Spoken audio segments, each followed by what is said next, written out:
Bom dia, galerinha! Hoje é quarta-feira, dia 4 de agosto de 2021. E iremos iniciar a nossa aula, nossa atividade remota com língua portuguesa. Então, nós vamos dar continuidade, à parlenda. Então, a professora trouxe aqui mais parlendas para a gente se deliciar, com este gênero textual, que enriquece o folclore brasileiro.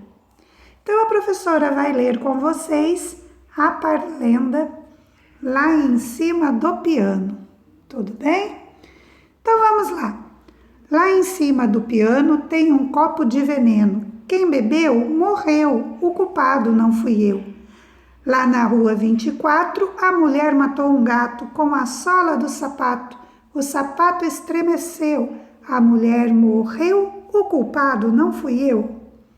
Então, tá aí, para reforçar, para aumentar aí, para que nós podemos nos deliciar com mais uma parlenda nesse mês tão bonito, tão rico, que é o mês do folclore brasileiro. Bom, então agora, pessoal, nós vamos para as atividades, tá ok? Então, vamos lá. 1. Complete a cruzadinha respondendo as questões abaixo de acordo com a parlenda. Letra A. Nome do instrumento musical. Qual foi o instrumento? Como se chama o instrumento usado na parlenda? Letra B. Nome do objeto que utilizamos para beber água. Qual é o objeto, o nome desse objeto? C. Nome do animal que a mulher matou. Coitadinho, Não tinha necessidade, mas é apenas uma parlenda, é apenas um gênero textual. Letra D. Objeto que a mulher utilizou para matar o animal. E por último, a letra E. Produto que estava dentro do copo. Então, vocês irão responder, do A ao E. No caderno, eu peço para que vocês façam a cópia da parlenda, façam a cópia da atividade no caderno, Em língua portuguesa hoje é tudo no caderno, tá bom? Então, a professora vai subir a telinha e nós temos aqui uma cruzadinha. Então, vamos lá, olha. Complete a cruzadinha. Então, vocês responderam no caderno, do A ao E? Vocês deverão vir aqui na cruzadinha ou fazê-la no caderno, E preencher a cruzadinha de acordo com as respostas que vocês deram nas perguntinhas acima. Tudo bem? Bom, língua portuguesa hoje tem pouquinha coisa, mas nós vamos para a disciplina de História.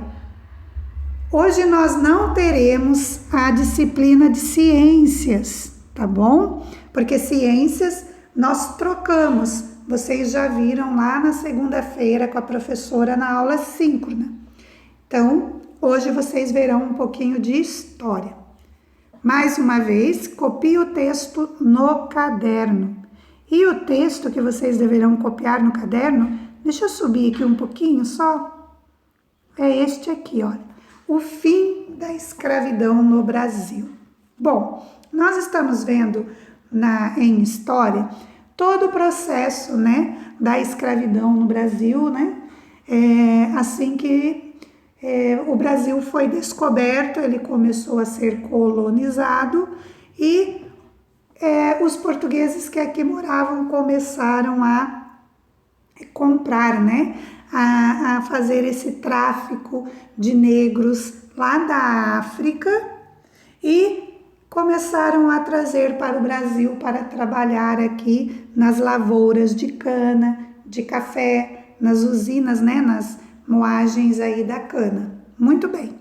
Então, o que aconteceu? Hoje nós vamos falar um pouquinho sobre as leis que permitiram acabar com esta vergonha, com este momento, com esse fato histórico, vergonhoso que aconteceu no Brasil, né? Na década lá do século XVIII, século XIX, né? No início do século XIX ainda havia alguns requisitos de escravidão no Brasil, tá? Então eu vou fazer a leitura com vocês agora.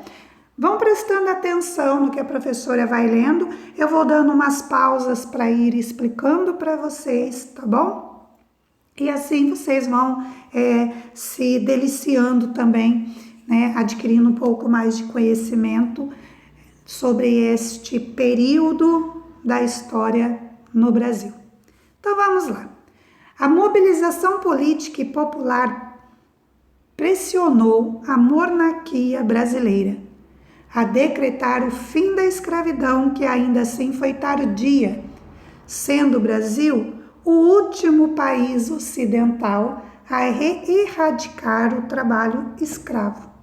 Então, olha só, o Brasil, né, por mesmo ele sendo um país grande, né, morando aqui o rei, houve uma resistência para a liberação dos negros ao trabalho escravo. Então, o Brasil foi o último país a assinar a lei que tornava livre todos os negros que aqui moravam, que aqui viviam no Brasil, tá bom? E o rei fez isso porque ele era bonzinho? Não. O rei foi pressionado pelos abolicionistas. Marquem bem esse nome. Os abolicionistas eram jornalistas, intelectuais, poetas, escritores, músicos, filhos de fazendeiros cujos os pais eram proprietários de escravos no Brasil. Essas pessoas se juntaram, se uniram para pressionar a monarquia, pressionar o rei a libertar, a abolir de uma vez por todas a escravidão no Brasil. Vamos continuar o texto. A crescente batalha inglesa para o fim ao tráfico negreiro fez o Brasil decretar diversas leis. O final do século XVIII e início do século XIX foram marcados pelo começo da Revolução Industrial e fortalecimento do modo de produção capitalista. O Brasil estava expandindo sua indústria, principalmente no setor têxtil, e a escravidão impedia o crescimento de um mercado consumidor, formada pela mão de obra livre. Ou seja, juntando-se aos abolicionistas, veio o fato de que no Brasil as indústrias, principalmente a têxtil, né, de confecção de tecidos, começou a se expandir e criar aí e ter um aumento muito grande, porque o Brasil passava a se tornar um Brasil capitalista. E aí o que aconteceu? Como havia muitos negros, né, escravos, e esses negros, ao trabalhar, não tinham direito ao salário, portanto, não podiam comprar, né? Você só pode comprar algo se você tem dinheiro, se você tem salário, você não pode comprar. E assim acontecia naquela época. Então, como havia uma grande população, né, de negros escravos, então eles não tinham salário, não eram livres, portanto não tinham direito a receber um salário, e as indústrias não arrecadavam, não tinham muito lucro, porque eram poucas, era uma minoria de pessoas na sociedade brasileira que tinham dinheiro para ir às compras. Então vamos continuar. Os movimentos abolicionistas foram extremamente importantes para a promulgação de diversas leis contra a escravidão no Brasil. assim como a Lei Áurea. Então, nós vamos conversar um pouquinho sobre isso. Tá? Então, vamos lá. Com a expansão da Revolução Industrial no Brasil, mas os abolicionistas que eles se juntavam, uniam-se, conseguiam dinheiros, porque a maioria tinham posses, e ou eles compravam a liberdade dos escravos, ou eles ajudavam os escravos a fugir de suas fazendas e ir, né, ajudava eles a chegar até os quilombos, né? Um quilombo muito conhecido é o Quilombo dos Palmares. Esses quilombos, eles eram escondidos no meio, no interior do Brasil, onde muito poucas pessoas conseguiam ter acesso, e eles eram levados para esses quilombos e lá eles viviam como homens e mulheres livres, entre aspas, né? Porque se eles voltassem para o lugar onde eles viviam, eles eram presos, espancados, torturados ou até mortos pelos seus senhores, tá? Mas, voltando aqui, né, nesse movimento abolicionista, essas pessoas, elas tiveram uma grande importância e uma força muito grande. Sabendo que o mundo já havia feito, né, abolido a escravidão, eles ganhavam cada vez mais forças no Brasil para forçar o rei a criar leis que tornavam esses escravos homens livres. A primeira lei, deixa eu subir um pouquinho aqui. A primeira lei criada no Brasil, né, é a Lei Eusébio de Queiroz, que proibia o comércio ultramarino escravos no Brasil. E foi importante para iniciar o processo gradual da abolição. Então, essa Lei Eusébio, ela proibiu o comércio, né, os navios negreiros, o tráfico dos negros no Brasil. Então, não podia mais chegar embarcações com navios negreiros, com os negros para serem escravizados. Era proibido, não entrava, né, nos portos brasileiros navios negreiros mais.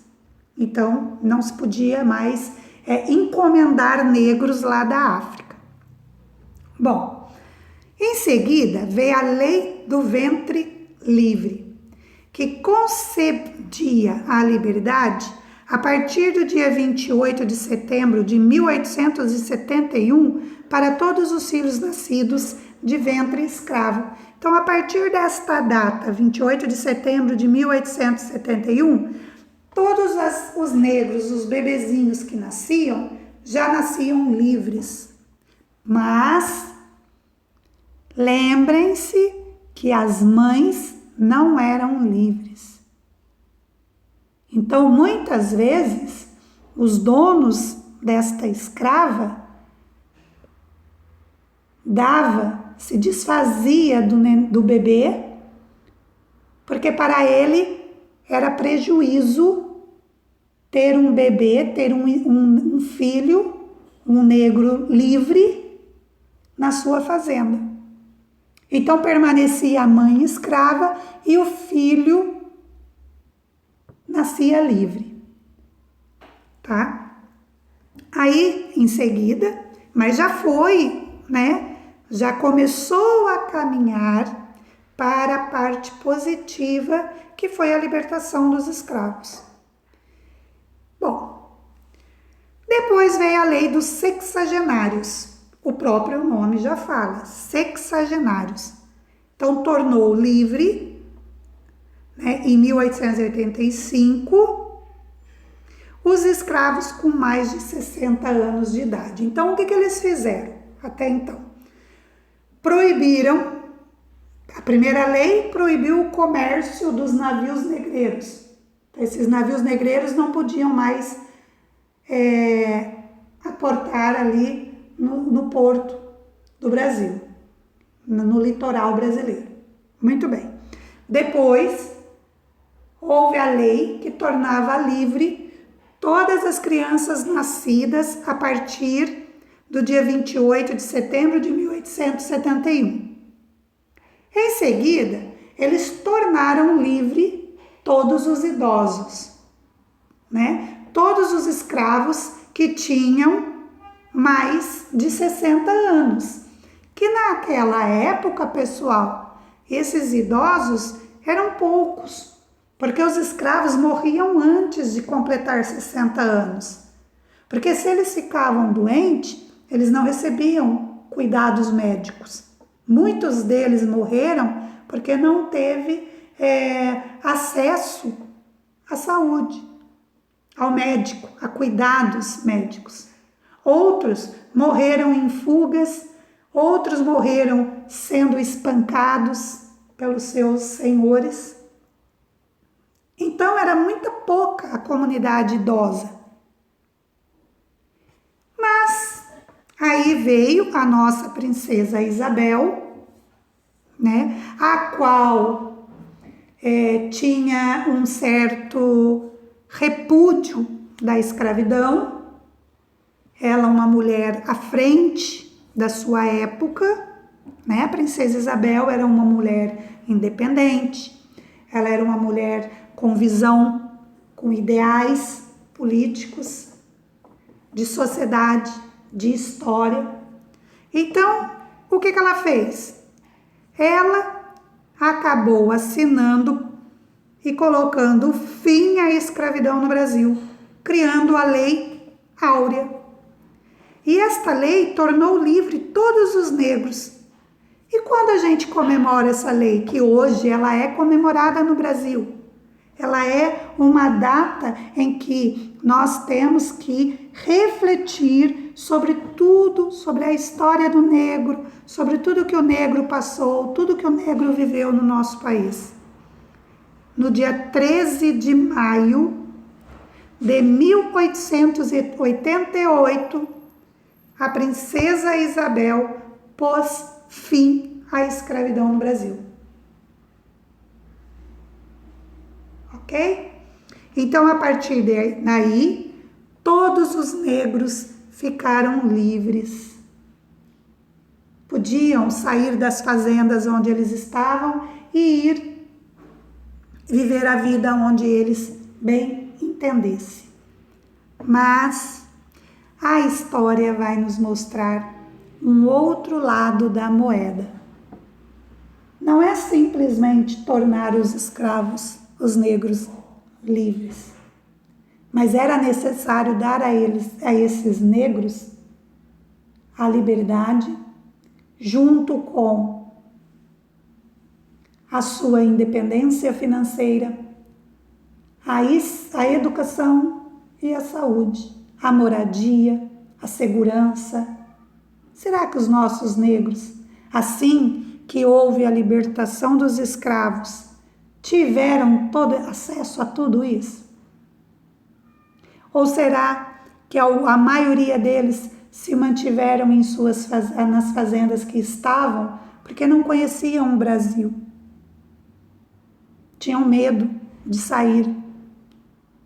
A única coisa assim, uma das coisas boas, positivas que aconteceu é que os negros que ficaram na fazenda, permaneceram nas fazendas onde moravam, eles passaram a ter o salário. Então eles trabalhavam, mas eles recebiam pelo trabalho feito. Tá ok?